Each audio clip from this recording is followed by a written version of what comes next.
ನೀವು ಅಲ್ಲಿ ಬಡಿಗೇರ್ ಮನೆಗೆ ಹೋದಾಗ ಅವ್ರಿಗೆ ಹರಕೆ ಮಾಡ್ತಿರಲ್ಲ, ಅದು ಒಂದ್ ಸ್ವಲ್ಪ ಹೇಳಿ ಏನ್ ಮಾಡ್ತೀರಿ ಅಂತ.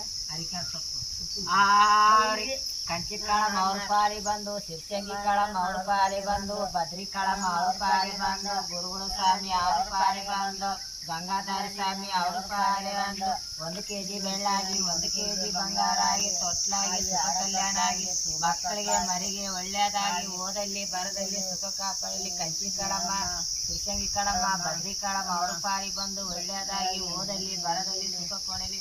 ಯಾವ ದೃಷ್ಟಿ ಬಿಡಬಾರ್ದು. ಕಂಚಿ ಕಾಳಮ್ಮ ಗಂಗಾಧಾರಿ ಸ್ವಾಮಿ ಗುರುಗಳ ಸ್ವಾಮಿ ಮಠ ಸ್ವಾಮಿ ಅವ್ರ ಪಾಲಿ ಬಂದು ಒಳ್ಳೆಯದಾಗಲಿ. ಈ ರೀತಿಯಲ್ಲಿ ಅವ್ರ ಮನೆಗಳಿಗೆ ಹೋಗಿ ಮನೆ ಸಂಪತ್ಭರಿತವಾಗ್ಲಿ, ಮಕ್ಕಳು ತೊಟ್ಟು ತೋಗ್ಲಿ, ಮನೆಯಲ್ಲಿ ಯಾವುದೇ ಕಷ್ಟ ಇರಬಾರ್ದು, ಬೆಳ್ಳಿ ಬಂಗಾರ ಅಭಿವೃದ್ಧಿ ಆಗಲಿ ಅಂತೇಳಿ ಅವ್ರಿಗೆ ಹಾರೈಕೆ ಮಾಡಿ ತಮ್ಮ ಜೀವನ ಕಷ್ಟದಲ್ಲಿದ್ರು ಕೂಡ ತಾವು ಹೋಗ್ತಕ್ಕಂಥ ಮನೆ ಸಮೃದ್ಧಿಯಾಗಿರ್ಲಿ ಅಂತೇಳಿ ಹಾರೈಸಿ ಬರ್ತಾರೆ. ಪ್ರಿಯ ವೀಕ್ಷಕರೇ, ಇದು ಕಲ್ಯಾಣ ಕರ್ನಾಟಕ ಕನ್ನಡಿ ಸುದ್ದಿವಾಹಿನಿ.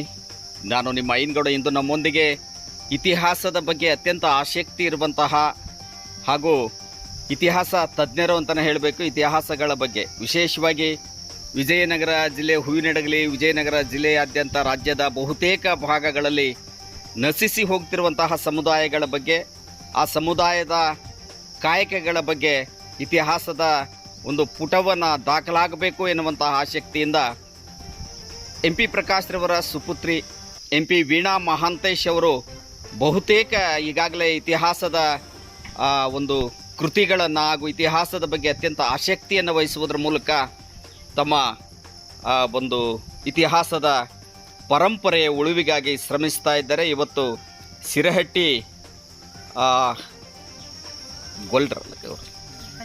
ಕಂಚಿಗೊಲ್ರು ಎನ್ನುವಂತಹ ಒಂದು ಸಮುದಾಯ, ಈ ಕಂಚಿಗೊಲ್ರು ಈ ಎಳವರು ಮನೆ ಮನೆಗೆ ತೆರಳಿ ಅವರ ಕುಟುಂಬದ ಇತಿಹಾಸವನ್ನು ಹೇಳ್ತಾರೆ. ಅದೇ ರೀತಿಯಾಗಿ ಕಂಚಿಗೊಲ್ರು ಕೂಡ ಇತಿಹಾಸವನ್ನು ಹೇಳುವಂತಹ ಒಂದು ಸಮುದಾಯ ಇದು.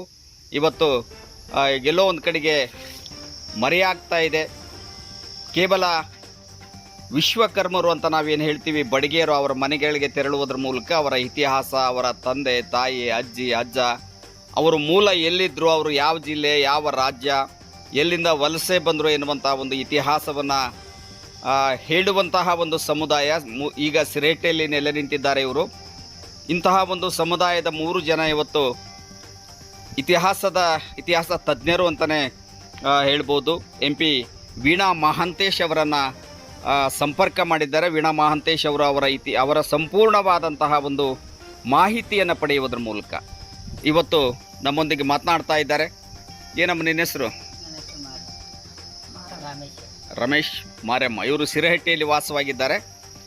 ಇವರ ಇಡಿಯಾದ ಒಂದು ಕಂಚಿನ ಪತ್ರ, ಈ ಕಂಚಿನ ಪತ್ರದಲ್ಲಿ ಇವರ ಇತಿಹಾಸ ದಾಖಲಾಗಿದೆ. ಇವರ ಮೂಲ ಏನು, ಇವರು ಯಾವ ಕಾಯಕವನ್ನು ಮಾಡ್ತಾ ಇದ್ದಾರೆ, ಯಾವ ದೇವರುಗಳನ್ನು ಆರಾಧಿಸ್ತಾರೆ, ಪೂಜಿಸ್ತಾರೆ, ಏನೆಲ್ಲ ದೇವರ ಸೇವೆಯನ್ನು ಮಾಡ್ತಾರೆ, ಭಕ್ತಿಯನ್ನು ಸಲ್ಲಿಸ್ತಾರೆ ಎನ್ನುವಂತಹದ್ದು ಕೂಡ ಕಂಚಿನ ಪತ್ರದಲ್ಲಿ ಉಲ್ಲೇಖ ಆಗಿದೆ. ಅದನ್ನು ಕುರಿತು ಇವತ್ತು ಕಂಚಿನ ಪತ್ರದ ಸಂಪೂರ್ಣವಾದಂತಹ ಒಂದು ಉಲ್ಲೇಖವನ್ನು ಪರಿಶೀಲನೆ ಮಾಡುವುದರ ಮೂಲಕ, ವೀಕ್ಷಣೆ ಮಾಡುವುದರ ಮೂಲಕ ಆ ಒಂದು ಮಾಹಿತಿಯನ್ನು ಕುರಿತು ಇವತ್ತು ನಮ್ಮ ವಾಹಿನಿಯೊಂದಿಗೆ MP ವೀಣಾ ಮಹಾಂತೇಶ್ ಅವರು ತಮ್ಮ ಅಭಿಪ್ರಾಯಗಳನ್ನು ಹಂಚಿಕೊಳ್ಳಲಿದ್ದಾರೆ. ಬನ್ನಿ ಕೇಳೋಣ. ಅಕ್ಕ, ಏನು ಇವರು ಮೂಲ? ನಮಸ್ತೆ. ನಿನ್ನೆ ನಮ್ಮ ನವಲಿಯಲ್ಲಿ ಜಾತ್ರೆ ಇತ್ತು. ಆ ಜಾತ್ರೆಯಲ್ಲಿ ನಾನು ನಡ್ಕೊಂಡು ಬರಬೇಕಾದ್ರೆ ರಮೇಶ್ ಅವರು ತಮ್ಮ ಚೀಲದಲ್ಲಿ ಕಂಚಿ ಪತ್ರ ಇಟ್ಕೊಂಡು ಹೋಗ್ತಾ ಇದ್ರು. ಅದನ್ನ ನೋಡ್ಬಿಟ್ಟು ನನಗೆ ಆಸಕ್ತಿ ಬಂತು. ಅದ್ರ ಮೇಲೆ ಶಾಸನ ಇದ್ದಿದ್ದನ್ನ ನೋಡಿದೆ. ಅಕ್ಷರಗಳಿದ್ವು. ಸುಮಾರು ಒಂದು 150-200 ವರ್ಷದ ಹಳೆ ಕಂಚಿನ ಪತ್ರ ಅನ್ಸುತ್ತೆ ಇದು. ಇದ್ರ ಮೇಲೆ ನೀವು ಗಮನಿಸಿದ್ರೆ ಕಾಳಮ್ಮನ ಒಂದು ರೇಖಾಚಿತ್ರ ಇದೆ. ಈ ಕಡೆ ಹನುಮಂತ ಕೂತ್ಕೊಂಡಿದ್ದಾನೆ, ಇಲ್ಲಿ ಒಬ್ಬ ರಾಜ ಅನ್ನೋ ಥರದಲ್ಲಿರ್ತಕ್ಕಂಥ ವ್ಯಕ್ತಿ ಇದ್ದಾರೆ. ಹಾಗೆ ಇಲ್ಲಿ ಹುಲಿಯ ಮೇಲೆ 2 ವ್ಯಕ್ತಿಗಳು ಬಂದಿರ್ತಕ್ಕಂಥದ್ದು. ಇಲ್ಲಿ 5 ಜನ ಪೂಜೆ ಮಾಡ್ತಕ್ಕಂಥವ್ರು. ಹಾಗೆ ಇಲ್ಲಿ 3 ರುಂಡಗಳು ಕಾಣ್ತಾ ಇದೆ, ಒಂಥರ ದೇವದ ರೀತಿಯಲ್ಲಿ ಇದ್ದಾವೆ, ಅಥವಾ ಬಲಿಯಾಗಿರ್ತಕ್ಕಂಥವ್ರು ಇರ್ಬೋದು. ಆಮೇಲೆ ಇಲ್ಲಿ ಒಂದು ರಥವನ್ನ ಎಳಿತಕ್ಕಂಥದ್ದು, ಹಾಗೇನೆ ಕಾಮಧೇನು ಚಿತ್ರವನ್ನ ಇದು ಇರ್ತಕ್ಕಂಥ ಒಂದು ಶಾಸನದ ಹಿನ್ನೆಲೆ. ಇದು ತುಂಬಾ ನೀಟಾಗಿ ಚಿತ್ರಿಸಿರ್ತಕ್ಕಂಥದ್ದು. ಇವರು ಕಂಚಿಗೊಲ್ರು ಅಂತ ಹೇಳಿ ಒಂದು ಜನಾಂಗ ಇವ್ರದ್ದು. ಇವರು ಹೇಳ್ತಕ್ಕಂಥದ್ದು ಆಂಧ್ರದಿಂದ ನಾವು ತುಂಬಾ ಹಿಂದೆ ನಮ್ಮ ಮುತ್ತಾತನ ಕಾಲದಲ್ಲೆಲ್ಲ ನಾವು ಈ ಕಡೆ ವಲಸೆ ಬಂದಿದ್ದೀವಿ. ನಾವು ಶಿರೇಟಿಯಲ್ಲಿ ಇದ್ದೀವಿ, ಈಗ ನಾವು ಗದಗಿಯಲ್ಲಿ ಇದ್ದೀವಿ. ಒಂದು 20 ಕುಟುಂಬ 30 ಕುಟುಂಬ ವಾಸ ಆಗಿದೆ ಗದಗಲ್ಲಿ ಅಂತ ಹೇಳ್ತಾರೆ.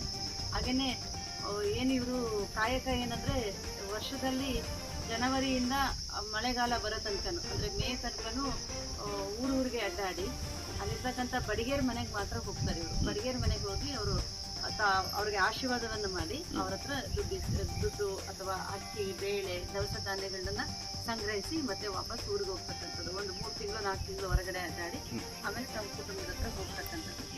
ಈಗ ಗದಗಲ್ಲಿ ಇರ್ತಕ್ಕಂಥ 4-5 ಅಂದ್ರೆ 20 ಕುಟುಂಬಗಳಲ್ಲಿ ಈ ತರ ಕಂಚಿನ ಪತ್ರ ಒಂದು 4-5 ಸಿಗುತ್ತೆ. ಆಮೇಲೆ ಇವರು ಹೋಗ್ಬೇಕಾದ್ರೆ ಗಗ್ರಿಯನ್ನ ಕೈಯಲ್ಲಿ ಇಟ್ಕೊಂಡು ಅದು ಕಾಲಿಗೆ ಹಾಕೊಳ್ಳೋದು, ಬಟ್ ಇವ್ರ ಕೈಯಲ್ಲಿ ಇಟ್ಕೊಂಡು ಸೌಂಡ್ ಮಾಡ್ಕೊಂತ ಅವ್ರ ಮನೆಗಳಿಗೆ ಹೋಗಿ ಈ ಪ್ರಮಾಣ ಪತ್ರವನ್ನ ತೋರಿಸಿ ಬಡಿಗೇರ ಮನೆಗೆ ಹೋಗಿ ಪ್ರಮಾಣ ಪತ್ರವನ್ನ ತೋರಿಸಿ ಆ ಗಗ್ರಿಯನ್ನ ಅಲ್ಲ ಹಾಕಿ ಹಾರಿರ್ತಕ್ಕಂಥ ಅವ್ರ ಹರಿಕೆ ಮಾಡ್ತಕ್ಕಂಥದ್ದು, ಒಳ್ಳೇದಾಗ್ಲಿ ಅವ್ರ ಮನೆಗೆ ಅಂತ ಹೇಳ್ತಕ್ಕಂಥದ್ದು ಇದೆ. ಇವರು ಕೂಡ ಅಣ್ಣ ತಮ್ಮಗಳು ಡಿವೈಡ್ ಆದಂಗೆಲ್ಲ ಕಂಚಿನ ಪತ್ರ ದೊಡ್ಡ ಮಗನಿಗೆ ಹೋಗ್ತಕ್ಕಂಥದ್ದು. ಹಾಗಾಗಿ ಈಗ ಗದಗಲ್ಲಿ ಒಂದು 4-5 ಕಂಚಿನ ಪತ್ರಗಳು ಅಂದ್ರೆ ಒಂದು ಪ್ರತಿನ ಇವರು ಮತ್ತೆ ಪ್ರತಿ ಮಾಡ್ಕೊಂಡಿರ್ಬೇಕು. 4-5 ಮಾಡ್ಕೊಂಡಿದ್ದಾರೆ. ಆಮೇಲೆ ಗದಗಿನ 4-5 ಮನೆಗಳಲ್ಲಿದೆ. ಇದರಲ್ಲಿ ಏನ್ ಹೇಳ್ತಾ ಇದೆ ಅಂದ್ರೆ ಇವರು ಏನು ನಮ್ಮ ಬಡಿಗೆರು ರಥವನ್ನ ಮಾಡಿ ಕಂಚಿ ಕಾಳಮ್ಮನಿಗೆ ರಥ ಮಾಡಿ ಅದನ್ನ ಯಾರು ಎಳೆದೇನೆ ತನ್ನಷ್ಟು ತಾನೇ ಅದು ಮುಂದೆ ಹೋಗ್ಬೇಕು ಅನ್ನೋದು ಮಂತ್ರಶಕ್ತಿಯಿಂದ ಮುಂದೆ ಹೋಗ್ಬೇಕು ಅಂತ ಕಲ್ಪನೆ ಮಾಡಿಕೊಂಡು ಆ ರಥವನ್ನ ತಯಾರು ಮಾಡಿ ಎಳಿಬೇಕು ಅಂತ ಹೇಳಿದಾಗ ಅದು ಮುಂದೆನೆ ಹೋಗೋದಿಲ್ಲ ಅಂದಾಗ ಈ ಗೊಲ್ರು ಅದ್ರ ಜೊತೆಗಿರ್ತಾರೆ, ಕಂಚಿನ ಗೊಲ್ರು. ಅವರೆಲ್ಲರೂ ನಮ್ಗೆ ಇದು ಆಗ್ಬಾರ್ದು, ಅವ್ರಿಗೆ ಸಹಾಯ ಮಾಡ್ಬೇಕು ಅಂತೇಳಿ ಕೇಳಿದಾಗ ಆ ದೇವರಲ್ಲಿ ಬಸರಿ ಹೆಣ್ಮಗಳನ್ನ ಯಾರು ಬಸರಿರ್ತಾರೋ ಅವ್ರನ್ನ ಬಲಿ ಕೊಡ್ಬೇಕು ಅಂತ ಕೇಳ್ಬೋದು. ಈ ಶಾಸನದಲ್ಲಿ ಕಂಚಿನ ಪತ್ರದಲ್ಲಿ ಇರ್ತಕ್ಕಂಥದ್ದು ಈ ಕಥೆಯನ್ನ ಬಲಿ ಕೊಟ್ರೆ ಮಾತ್ರ ಆಗುತ್ತೆ ಏನಾದ್ರು ಮಾಡಿ ಅಂದಾಗ ಇವ್ರ ಜನಾಂಗದಿಂದನೇ ಇವ್ರು ಹೇಳೋ ಪ್ರಕಾರ 3 ಜನ ಬಸರಿ ಹೆಣ್ಮಕ್ಳನ್ನ ಅಲ್ಲಿ ರಥಕ್ಕೆ ಬಲಿ ಕೊಟ್ಟರು ಅಂತೇಳಿ. ಆ ಬಲಿ ಕೊಟ್ಟಾದ್ಮೇಲೆ ಅದು ರಥ ತನ್ನಷ್ಟಿತಾನೆ ಯಾರು ಹೇಳಿದಾನೆ ಮುಂದಕ್ಕೆ ಹೋಗುತ್ತಂತೆ. ಮುಂದಕ್ಕೆ ಹೋದಾಗ ಅವರು ಬಡಿಗೆರೆಲ್ಲ ಬಂದು ಇವ್ರಿಗೆ ನೀವು ಎಲ್ಲಿಗೆ ಹೋಗ್ಬೇಡಿ, ನಮ್ಮ ಹತ್ರನೇ ಬನ್ನಿ, ನೀವು ನಮ್ಮ ಮಾನವನ್ನ ಕಾಪಾಡಿದ್ದೀರಿ, ನಮಗೆ ಮಾನ ಮರ್ಯಾದೆನ ಉಳಿಸಿದ್ದೀರ, ಹಾಗಾಗಿ ನೀವು ನಮ್ಮ ಮನೆಗಳಿಗೆ ಬನ್ನಿ, ವರ್ಷಕ್ಕೊಂದ್ಸತಿ ಬಂದಾಗ ನಿಮಗೆ ನಾವು ನಿಮ್ಮ ಜೊತೆಗಿರ್ತೀವಿ ಅಂತ ಹೇಳಿ ಅವರು ಹೇಳ್ಕೊಂಡಾಗ ಅವರು ಈ ಫ್ಯಾಮಿಲಿಯರೆಲ್ಲರೂ ಈ ವ್ಯಕ್ತಿ ರಮೇಶ್ ಅಂತ ಹೇಳಿದ್ನಲ್ಲ, ಈ ವ್ಯಕ್ತಿ ಬಂದು ನಮ್ಮ ಬಳ್ಳಾರಿ ಜಿಲ್ಲೆ, ದಾವಣಗೆರೆ ಜಿಲ್ಲೆ, ಚಿತ್ರದುರ್ಗ ಜಿಲ್ಲೆಯಲ್ಲೆಲ್ಲ ಇರ್ತಕ್ಕಂಥ ಬಡಿಗೇರ್ ಮನೆಗಳಿಗೆ ಓಡಾಡ್ತಾರೆ, ಮತ್ತೆ ಗದಗಲ್ಲಿ ಓಡಾಡ್ತಾರೆ. ಆ ಅಮ್ಮ ಇವ್ರ ದೊಡ್ಡಮ್ಮ ಮಾರಮ್ಮ, ಅವ್ರ ಗಂಡನ ಹತ್ರನೂ ಇನ್ನೊಂದು ಕಂಚಿನ ಪತ್ರ ಇದೆ ಅಂತ. ಅವರು ಕೂಡ ಆ ಕಂಚಿನ ಪತ್ರ ತಗೊಂಡು ಗಂಗಾವತಿ, ಕೊಪ್ಪಳ ಈ ಭಾಗದಲ್ಲಿ ಇದಕ್ಕೆ ಹೋಗ್ತಾರೆ.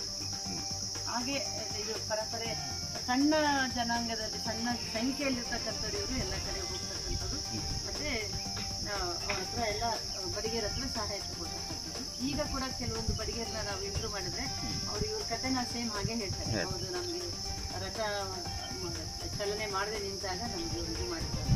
ಈ ಕಂಚಿನ ಪತ್ರದಲ್ಲಿ ಮತ್ತೆ ಬರೀತಾರೆ ಲಾಸ್ಟಲ್ಲಿ ಯಾರ್ಯಾರು ಏನೇನು ಕೊಡಬೇಕು, ಎಷ್ಟು ಕೊಡಬೇಕು ಅನ್ನೋದು ಕೂಡ ದಾಖಲಾತಿ ಇದೆ. ಆ ದಾಖಲಾತಿ ಪ್ರಕಾರ ಇವ್ರು ಹೋದಾಗ ಅವರು ಇವ್ರಿಗೆಲ್ಲ ಸನ್ಮಾನ ಮಾಡಿ ಇದು ಮಾಡ್ತಾರೆ. ಹಾಗೆ ದೇವರ ಹೆಸರುಗಳು ಹೇಳ್ತಾರೆ, ಕಾಳಿಕಾ, ಆಮೇಲೆ ಮಾತಂಗಿ ರಥ, ಕೃಷ್ಣನ ರಥ, ಚಾಮುಂಡೇಶ್ವರಿ ರಥ, ಆಮೇಲೆ ಕಮಟೇಶನ ರಥ, ಇವೆಲ್ಲವೂ ನಿಂತು ಬಿಡ್ತಾರೆ. ಆಮೇಲೆ ಇದರಲ್ಲಿ ಕಂಚೀಪುರ, ಪಲ್ಲವರು ಅಂತಾನೂ ಬರ್ತದೆ. ಈ ಥರ ಎಲ್ಲ ವಿವರಣೆಗಳನ್ನ ಈ ಕಂಚಿಪುರದಲ್ಲಿ ಅವರು ದಾಖಲೆ ಮಾಡಿದ್ದಾರೆ. ಇದು ಸುಮಾರು ಒಂದು 150-200 ವರ್ಷದಿಂದ ದಾಖಲೆ ಆಗಿದೆ. ಇದ್ರದ್ದು ಹಳೆ ಪ್ರತಿ ಏನಿದೆ ಅಂತ ನಮಗೆ ಸಿಕ್ಕಿಲ್ಲ, ಇದು ಮಾತ್ರ ಸಿಕ್ಕಿರ್ತಕ್ಕಂಥದ್ದು. ಈ ರೀತಿಯ ಜನಾಂಗೀಯ ಅಧ್ಯಯನಗಳು ನಡಿಬೇಕಾಗಿರ್ತಕ್ಕಂಥ ಅವಶ್ಯಕತೆ ಇದೆ. ಇಂಥದ್ದು ಜೀವನ ಚರಿತ್ರೆಯನ್ನ, ಇವರ ಹಿನ್ನೆಲೆಯನ್ನ, ಮೂಲ ನಿವಾಸಿಗಳನ್ನ ಇದನ್ನೆಲ್ಲ ಅರ್ಥ ಮಾಡಿಕೊಂಡು ಅದರ ಉಳಿವಿಗಾಗಿ ದಾಖಲಾತಿಗಳನ್ನು ಮಾಡಿಕೊಂಡು ಅವ್ರ ಹತ್ರ ಇರ್ತಕ್ಕಂಥ ದಾಖಲೆಗಳನ್ನು ಪರಿಶೀಲಿಸಿ ವಿಶ್ವವಿದ್ಯಾಲಯಗಳು ಇವ್ರ ಬಗ್ಗೆ ಒಂದು ಪೂರ್ಣವಾದ ಸಂಶೋಧನೆಯನ್ನು ಮಾಡಿದ್ರೆ ಒಂದು ಜನಾಂಗದ ಅಧ್ಯಾಯ ಸಿಗುತ್ತೆ. ಗೊಲ್ಲರ ಬಗ್ಗೆ ಅಧ್ಯಯನಗಳು ನಡೀತಾ ಇದ್ದಾವೆ. ಅದರಲ್ಲೂ ಬೇರೆ ಬೇರೆ ಗೊಲ್ಲ ಸಮುದಾಯವನ್ನು ಅಧ್ಯಯನ ಮಾಡಿ ಅವ್ರನ್ನೂ ಕೂಡ ಮೇನ್ ಸ್ಟ್ರೀಮ್ಗೆ ನಮ್ಮ ಜೊತೆ ಮುಂದೆ ಬರೋಕ್ಕೆ ಮತ್ತು ಸರ್ಕಾರದಿಂದ ಅವ್ರಿಗೆ ಇಷ್ಟು ಸಹಾಯ ಮಾಡುವಂಥ ವ್ಯವಸ್ಥೆ ಆದರೆ ಒಳ್ಳೆಯದು ಅಂತೇಳಿ ನನ್ನ ಅಭಿಪ್ರಾಯ. ಅವರು ಸಿಕ್ಕಿದ್ದಕ್ಕೆ ನನಗೆ ಭಾಳ ಖುಷಿಯಾಗಿ ಅವ್ರನ್ನ ಇಲ್ಲಿ ಕರ್ಕೊಂಡ್ಬಂದು ನಿಮ್ಮ ಮೂಲಕ ಇವ್ರನ್ನ ಜನಗಳಿಗೆ ಪರಿಚಯ ಮಾಡುವಂಥ ಒಂದು ಪ್ರಯತ್ನವನ್ನು ಮಾಡಿದ್ದೀನಿ. ಅಂದರೆ ಇವ್ರ ಆಸ್ತಿನೇ ಈ ಕಂಚಿನ ಪತ್ರ. ಹೌದು. ಈ ಹಿರಿಯ ಮಗನಿಗೆ ಅದು ಮತ್ತೆ ಹಿರಿಯ ಮಗನಿಗೆ ಮತ್ತೆ ಅದು ಹಿರಿಯ ಮಗ ಯಾರು ಇರ್ತಾರೋ ಅವ್ರಿಗೆ ಅದನ್ನ ಕಂಚಿನ ಪತ್ರ ವರ್ಗಾವಣೆ ಇದಾಕ್ಯಂತ ಹಸ್ತಾಂತರ ಆಕ್ಯಂತಾನೆ ಹೋಗ್ತದೆ. ಈ ಅಮ್ಮನ ಮನೇಲಿ 2 ಪತ್ರ ಬಂದಿದೆ. ಒಂದು ತಾಯಿ ಕಡೆಯಿಂದ ಬಂದಿದೆ, ಒಂದು ತಂದೆ ಕಡೆ ಮಾವೊಂದು. ಅದಕ್ಕೆ ಅವ್ರಿಗೆ ಏನಾಗಿದೆ, ಅವ್ರ ಗಂಡನಿಗೂ ಬಂದಿದೆ, ಅವ್ರ ಮೈದನಿಗೂ ಬಂದಿದೆ. ಅಪ್ಪನಿಗೂ ಸಣ್ಣ ಮಗ 10 ಮುಂದೆ ಗಂಡ. ನೀವು ಅಲ್ಲಿ ಬಡಿಗೇರ್ ಮನೆಗೆ ಹೋದಾಗ ಅವ್ರಿಗೆ ಆರೈಕೆ ಮಾಡ್ತಿರಲ್ಲ, ಅದು ಒಂದು ಸ್ವಲ್ಪ ಹೇಳಿ ಏನ್ ಮಾಡ್ತೀರಿ ಅಂತ. ಕಂಚಿ ಕಳಂ ಅವ್ರ ಪಾರಿ ಬಂದು, ಸಿರ್ಚಂಗಿ ಕಳಂ ಅವ್ರ ಪಾರಿ ಬಂದು, ಬದ್ರಿ ಕಳಂ ಅವ್ರ ಪಾರಿ ಬಂದು, ಗುರುಗುಣ ಸ್ವಾಮಿ ಅವ್ರ ಪಾರಿ ಬಂದು, ಗಂಗಾಧರ ಸ್ವಾಮಿ ಅವ್ರ ಪಾರಿ ಬಂದು, 1 kg ಬೆಳ್ಳಾಗಿ 1 kg ಬಂಗಾರಾಗಿ ತೊಟ್ಲಾಗಿ ಕಲ್ಯಾಣಾಗಿ ಮಕ್ಕಳಿಗೆ ಮರಿಗೆ ಒಳ್ಳೆಯದಾಗಿ ಓದಲ್ಲಿ ಬರದಲ್ಲಿ ಸುಖ ಕಾಪಲ್ಲಿ ಕಂಚಿ ಕಳಮ್ಮ ಸಿರ್ಚಂಗಿ ಕಳಮ್ಮ ಬದ್ರಿ ಕಳಂ ಅವ್ರ ಪಾರಿ ಬಂದು ಒಳ್ಳೆಯದಾಗಿ ಓದಲ್ಲಿ ಬರದಲ್ಲಿ ಸುಖ ಕೊಡಲಿ ಯಾಕೆ ಬಿಟ್ಟು ಬಿಡಬಾರ್ದು. ಕಂಚಿ ಕಳಮ್ಮ ಗಂಗಾಧರ ಸ್ವಾಮಿ ಭಗವತ ಸ್ವಾಮಿ ಮಠ ಸ್ವಾಮಿ ಅವ್ರ ಪಾರಿ ಬಂದು ಒಳ್ಳೆಯದಾಗಲಿ. ಈ ರೀತಿಯಲ್ಲಿ ಅವ್ರ ಮನೆಗಳಿಗೆ ಹೋಗಿ ಮನೆ ಸಂಪತ್ಭರಿತವಾಗಿ ಮಕ್ಕಳು ತೊಟ್ಟು ತೋಗ್ಲಿ, ಮನೆಯಲ್ಲಿ ಯಾವುದೇ ಕಷ್ಟ ಇರಬಾರ್ದು, ಬೆಳ್ಳಿ ಬಂಗಾರ ಅಭಿವೃದ್ಧಿ ಆಗಲಿ ಅಂತೇಳಿ ಅವ್ರಿಗೆ ಆರೈಕೆ ಮಾಡಿ ತಮ್ಮ ಜೀವನ ಕಷ್ಟದಲ್ಲಿದ್ದರೂ ಕೂಡ ತಾವು ಹೋಗ್ತಕ್ಕಂಥ ಮನೆ ಸಮೃದ್ಧಿಯಾಗಿರಲಿ ಅಂತೇಳಿ ಹರಿಸಿ ಬರ್ತಾರೆ. ಈ ಒಂದು ಜಾತಿ ಜನಗಣತಿ ಸಂದರ್ಭದಲ್ಲಿ ಕೂಡ ಇಂಥವ್ರನ್ನ ಪರಿಗಣಿಸಬೇಕು ಎನ್ನುವಂಥದ್ದು ತಮ್ಮ ಒಂದು ಒತ್ತಾಯ ಆಗಿದೆ. ಜಾತಿ ಜನಗಣತಿಯಲ್ಲಿ ಏನಾದರೂ ಲಾಭಗಳು ಇದ್ರೆ ಸರ್ಕಾರದಿಂದ ಸಿಗುವಂಥ ಲಾಭಗಳು ಏನು ಸಿಗ್ತಾವೆ. ಈಗ ಇವ್ರಿಗೂ ಕೂಡ ನಾವು SC-ನೋ ST-ನೋ OBC-ನೋ ಸಾಮಾನ್ಯನೋ ಎನ್ನುವಂಥದ್ದೇ ಗೊತ್ತಿಲ್ಲ. ಆಧಾರ್ ಕಾರ್ಡ್ ಇವೆ, ರೇಷನ್ ಕಾರ್ಡ್ ಅದಾವ.